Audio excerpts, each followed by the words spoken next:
Okay. So with this, the one question that comes to mind, and I'm just going to move back to this layout, is that a lot of publishers want to try out AI or have tried out AI in their publishing. Is there a Mhm. mix that they can maintain, or is at this point is it like a hard strict no to any AI produced content? Because uh, AI has benefits. Should Mhm. we limit them to just before the publishing and not let it come into publishing, or is there a mix that, hey, say probably 1 in 10 articles can be AI written? I'm not sure. It's a very you can say it's a very dumb question, but I'm like, hey, is there any leeway, or is it a blanket, or those articles are going to get de-indexed, or the site-wide action might be taken? I'm just Yeah, curious. yeah. Yeah, so actually, I mean, it's a very obvious and a very question that anyone would have at this point in time, where there's one side where Google is saying that, okay, we are okay with AI content, but then Mhm. penalizing sites left and right. So my primary advice would be to take it with a hint of salt, with a pinch of salt, to and probably still wait it out a little bit.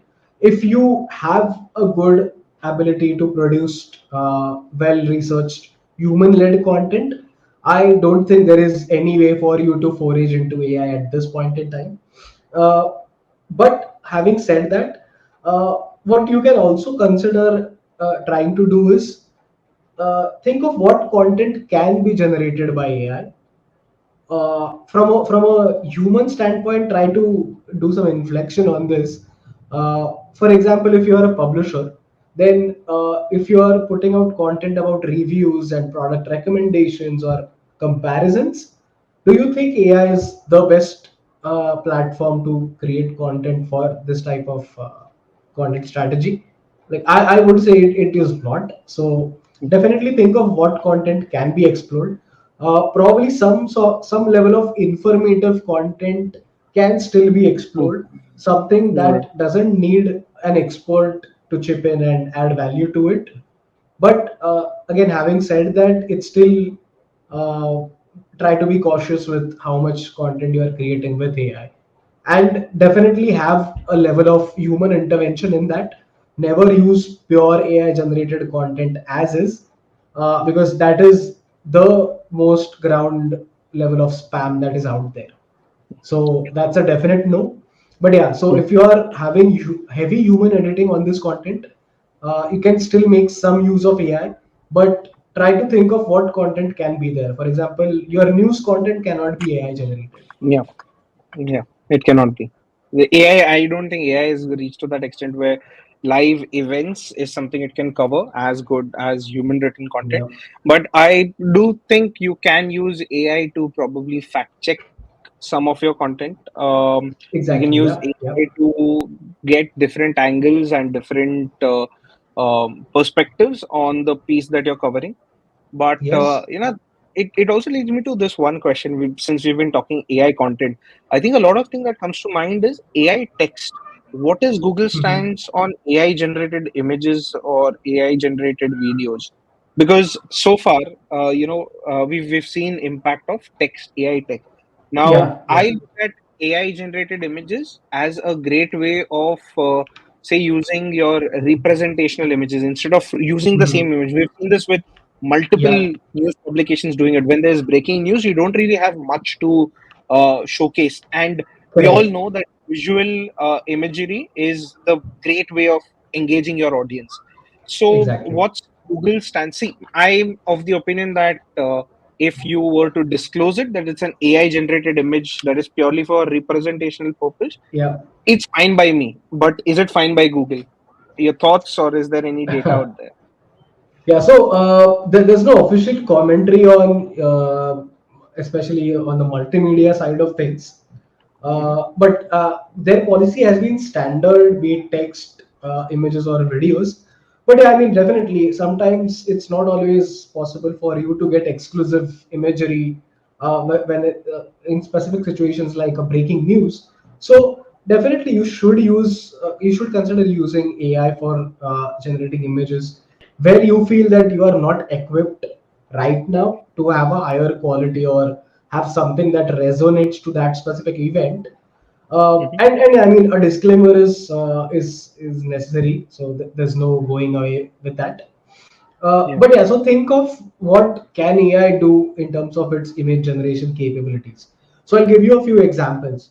Uh, Images about personalities or brands, AI is still Hmm. not able to do that. Yeah.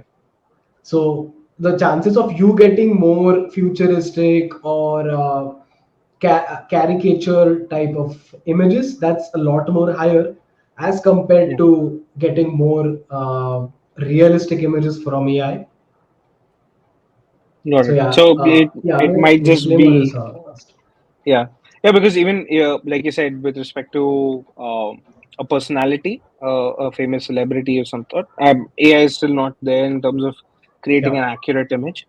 But I was thinking of more with respect to, say, the markets, real estate, or a breaking news of an event that's happening. Probably Yeah, yeah. representational an image for that could probably pass off. But yeah, I think what we both stressed on is the right disclaimer, because that's your Correct. only get out of jail card from Google action at Yeah. that point, because Google has been very clear about it. Even I think if it were AI generated content, say for example, if you were to generate a highlight of an article using AI, I think it's fair to disclose it. I think even Amazon right now, it collates review, all the reviews that uh, are there on a particular product. They collate the Yeah. review using AI, but there is fair disclosure of it. So I think it's Correct. probably they're expecting some sort of action if it's not disclosed. So I think, yeah, that's probably one of the reasons why that's there as well. But Yeah. moving on, like, what other impacts have we seen with AI generated content in bulk in specific? Well, yeah. So sites that have been caught within the industry using AI. I think so. Hmm. One of a very clear example, a website called as Zebra BI. This is Okay. basically, I think, a SaaS platform that creates content for data analysis, be it in Excel or other tools. So you can Hmm. see the crazy trajectory here. The website started growing, getting more traffic from May 2023 onwards, and they Hmm. reached almost 600,000 visits till this was till almost mid February or end of February. And you can see on their web page they have clearly mentioned this is an experimental AI generated article, and they are still Okay. asking for feedback from users on this. Okay. So even with disclosure, Ah, it's Google probably still, not going to work. yeah, Yeah. didn't But give the benefits. one interesting thing that I see in this particular graph is that the rise in the amount of articles that have also gone in, the organic Yeah, pages. correct. So is that like it's a huge spike from May 23 onwards, where Mhm. the amount of articles that have been published have gone up Correct. significantly. If you look at the access for it, so about 7,500 articles or pages is something that they're going live with. Is Yeah, that yeah. also a signal to Google that, hey, this is probably not human generated content? So right now it's kind of speculation, but there are three, four theories that are going on within the SEO community. And yes, Okay. bulk publishing being a malpractice is definitely something that is being considered. Because so far the sites, like a lot of sites that have seen such a drastic decline in performance during the first days of the update, have a very Hmm. similar pattern, especially in the programmatic site community. A lot of these sites have a model of bulk publishing pages over time. So I think this definitely is one speculation. Hmm. Second speculation is also having ads. So, like a lot of media wine and ezoic publishers have seen drastic declines in terms of their visibility. So that's also Yeah. one big signal. Having a lot of ads making the web experience for your end users intrusive. That's also one probable signal that is being speculated. And I think these two are the biggest ones. But yeah, there was another one conspiracy theory. I don't know how much of that might be true. But Okay. there are a lot of bad actors or people who usually bend the rules within the SEO community, who have found ways that work, but the larger public might not know them. So Google is also going through their search console accounts and seeing which properties they are associated with, and then penalizing these. So that's also, again, it's a theory. There's no complete evidence of that. Wow. Uh, Okay. but yeah, I mean, it's a crazy space to be in right now.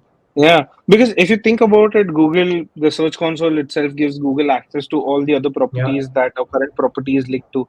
And if it's a particular publisher or a website owner who's running multiple websites, yeah, using this method is going. It's a sure short way of tracking, because the only way you can also get data in Search Console is when you verify ownership. So this is like a clear way of them to also. It's an exactly. interesting theory. It's an interesting theory, but um, okay. So, yep, I think, yeah, you're going on to one more example. Yeah, And which one is this? yeah. So this one is called Spreadsheeto, Okay. and this is like a competitor of Zebra BI. So what's happening? What's happened with them here is, while we can see the drastic decline for Zebra BI, there's Hmm. an equal uptick for Spreadsheeto. So you can see during the same timeline, they have gained almost 50,000 visitors during the same amount of time. And probably it looks like they'll still keep on gaining that position. So, Got it. but yeah, what's interesting here is that you can also see during October, Spreadsheeto Hmm. lost some visibility, which Yes. they have regained, it seems like. Yes. But, I'm looking at this graph, Swapna, and there's also a abnormal spike in the amount of organic Pages, pages. yes, yes. So So, one and reason, there's also a drop. So, what yeah, yeah. what do you infer from this? Yeah, so probably it looks like maybe the site was hacked and someone probably published a lot of misused pages on the site. It looks like a injection spam or something like that, where automatically a Got lot it. of pages get generated on your site, each of them Got with it. backlinks to different irrelevant sites. So I think it's a case of something like that, and Got it. probably within a couple of weeks or a week or so, where all the pages are tied down. So nonetheless, it's an interesting observation. Yeah, because I thought, okay, hey, is it an experiment that they've done with AI generated content as well, causing it to Yeah, have traffic and then drop off? But okay, that's interesting to see, and I think it's a very good the correlation that you had between Zebra BI and yeah, Spreadsheeto is that when one digital website is losing out on traffic, the other ones who are on the right path are going to gain. So exactly, it's exactly. more of an incentive for a publisher in any niche, for that matter, to Yeah, stick to doing what they do best and generate original content without relying 100%. heavily on AI. Exactly. And what's interesting about Spreadsheeto here is, if you take a quick look on their website, they definitely have one hard sell that they are giving to their visitors. That is, they are teaching Excel for free. And Okay. then there are different types of offerings that they have. They have free exercises. Then they have their own blog section, which is more like a guidance for individual specifics that you need to do in Excel. And then they also have an advanced course, which probably looks like it is a paid course. But there are multiple things that they are offering. There's a real person behind it, so there's definite level of trust that gets built in. This person has certain accreditations as well. He's a Microsoft Office specialist, and that to a certified one. Plus, you can see there's a lot of feedback from within the community in Yeah. forms of testimonials, and Yeah. then larger people from different organizations that have learned from him. So there's definite correlation between how you are able to showcase authority within the domain, how you are doing it different, be it the way you are creating your free content, what giveaways you are offering to the community, and Yeah. how you are going the extra mile in terms of creating your mark within the whole digital and internet industry. Absolutely. I think it's basically a hat tip for EEAT signals. Like, Yeah. they are a ranking factor, a crucial ranking factor for that matter. So that is something that needs to come through in the digital content that Yeah, publishers are posting. I'm sorry. I'll just have to give you a little Yeah. context here. With the recent update, Mm-hmm. Google has also spoken that EEAT is not actually a ranking factor. Oh, okay. So Oh, there was a basic assumption that we all were going with, yes. but they don't have any parameter inbuilt within the algorithm that can grade you on EEAT specifically. Mm-hmm. Mm-hmm. But what they are trying to do is there are multiple factors that are indicating EEAT to them. So their EEAT is still important, but it's not a ranking factor as of late. Yeah.